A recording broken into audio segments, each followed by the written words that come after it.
নমস্কার বন্ধুরা, রান্নার রেসিপির নতুন পর্বে সবাইকে স্বাগত।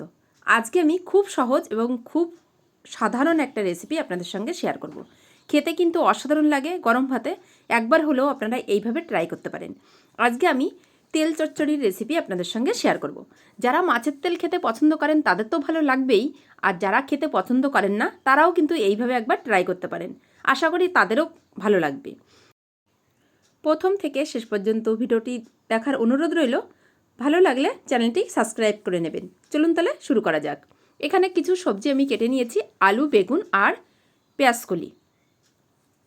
আলুটাকে একটু লম্বা করেই কেটে নিয়েছি, যেরকম আমরা আলু ভাজার জন্য কাটি, দেখুন এরকম লম্বা লম্বা করে কেটে নিয়েছি। আর বেগুনটাকে একটু 4 ভাগ করে ডায়মন্ড শেপের কেটে নিয়েছি, আর পেঁয়াজকলিগুলোকেও যেভাবে আমরা ভাজি সেইভাবে কেটে নিয়েছি। এদিকে নিয়ে নিয়েছি মাছের তেল। এখানে কাতলা মাছের তেল নিয়েছি। তেলটাকে ভালো করে পরিষ্কার করে জল দিয়ে ধুয়ে এই ঝুড়ির মধ্যে রেখে দিয়েছি। এরকম একটু সাদা সাদা কালার দেখেই মাছের তেলটা নেওয়ার চেষ্টা করবেন, তাহলে কিন্তু খেতে ভালো লাগবে, তেতো লাগবে না। এদিকে একটা কড়াই বসিয়ে দিলাম, কড়ার মধ্যে দিয়ে দিচ্ছি অল্প পরিমাণে সর্ষের তেল, আর তার মধ্যে দিয়ে দিলাম বড় সাইজের একটা পেঁয়াজ। এবার পেঁয়াজটাকে তেলের মধ্যে কিছুক্ষণ ভেজে নেব। পেঁয়াজটাকে একদম ভাজা ভাজা করছি না, 1-1.5 মিনিট এইভাবে মিডিয়াম টু লো ফ্লেমে পেঁয়াজটাকে একটু ভেজে নিয়ে তারপরে আমি এর মধ্যে দিয়ে দিচ্ছি প্রথমে আলু। প্রথমে কেটে নেওয়া আলুগুলোকে দিয়ে দিলাম, আর বেগুন আর পেঁয়াজকলিটাকে পরে ব্যবহার করব। ওটা যেহেতু একটু নরম, তাই আলুটাকে পেঁয়াজের সঙ্গে কিছুক্ষণ ভেজে নেব।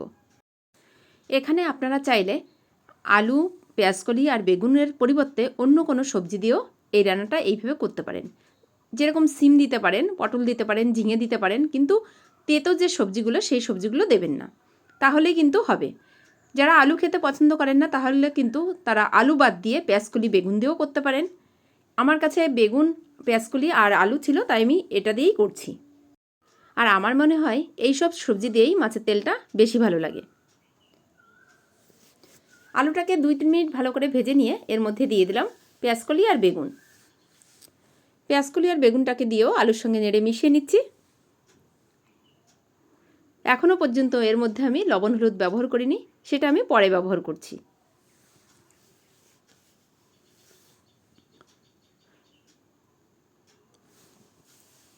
আলুর সঙ্গে পেঁয়াজকলিটাকেও আরও 2-3 মিনিট ভেজে নেব।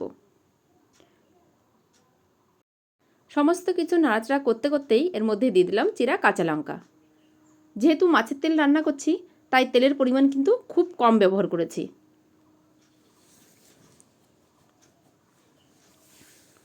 লঙ্কাটাকে দিয়েও আরও কিছুক্ষণ নাড়াচাড়া করে নিলাম।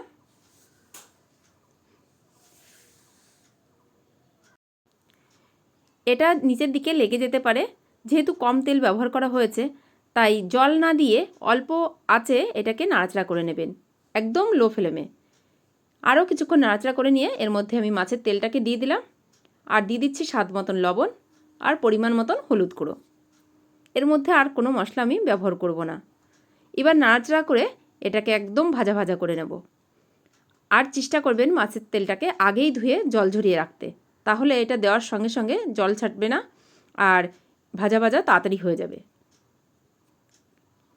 এবার সময় নিয়ে সমস্ত কিছু ভাজা ভাজা করে নিতে হবে। আমার চ্যানেলে নতুন বন্ধু হলে চ্যানেলটাকে সাবস্ক্রাইব করার অনুরোধ রইল। পাশে থাকা বেল আইকনটুকু ক্লিক করে দেবেন। যখনই আমার চ্যানেলে নতুন কোনো ভিডিও আপলোড করব, সবার আগে নোটিফিকেশন পৌঁছে যাবে আপনার কাছে। আর যদি আমার এই সহজ ভিডিওটি আমার ফেসবুক পেজে দেখে থাকেন, অবশ্যই কিন্তু আমার ফেসবুক পেজটাকেও ফলো করে দেবেন। 4-5 মিনিট মিডিয়াম টু লো ফ্লেমে এইভাবে নাড়াচাড়া করে নিলাম। দেখুন কালারটাও চেঞ্জ হতে শুরু করে দিয়েছে, আর সবজিগুলোও কিন্তু নরম হয়ে অনেকটা কমে এসেছে, আর তেলটা থেকেও কিন্তু তেল ছেড়ে দিয়েছে। আরও কিছুক্ষণ এইভাবে অনবরত নাড়তে থাকবো, যাতে করে নিচে লেগে না যায়। আর তেল ছেড়ে কিন্তু এটা আরোই তেল তেল হয়ে যাবে, তার জন্যই কিন্তু আমি প্রথমে খুব কম তেল ব্যবহার করলাম। রান্নাটা আমার হয়ে এসেছে, এবার একটা পাত্রের মধ্যে আমি নামিয়ে নিলাম। আমি যে পরিমাণে তেল দিয়েছি এর থেকে যদি বেশি পরিমাণে তেল দেন তাহলে কিন্তু একদম ঝোল হয়ে যাবে, এই তেলের টেস্টটা আপনারা ঠিক মতনভাবে পাবেন না। এটা গরম ভাতে খেতে খুবই অসাধারণ লাগে। যারা খেয়েছেন তারা তো জানেন, আর যারা খাননি এইভাবে একবার ট্রাই করতে পারেন।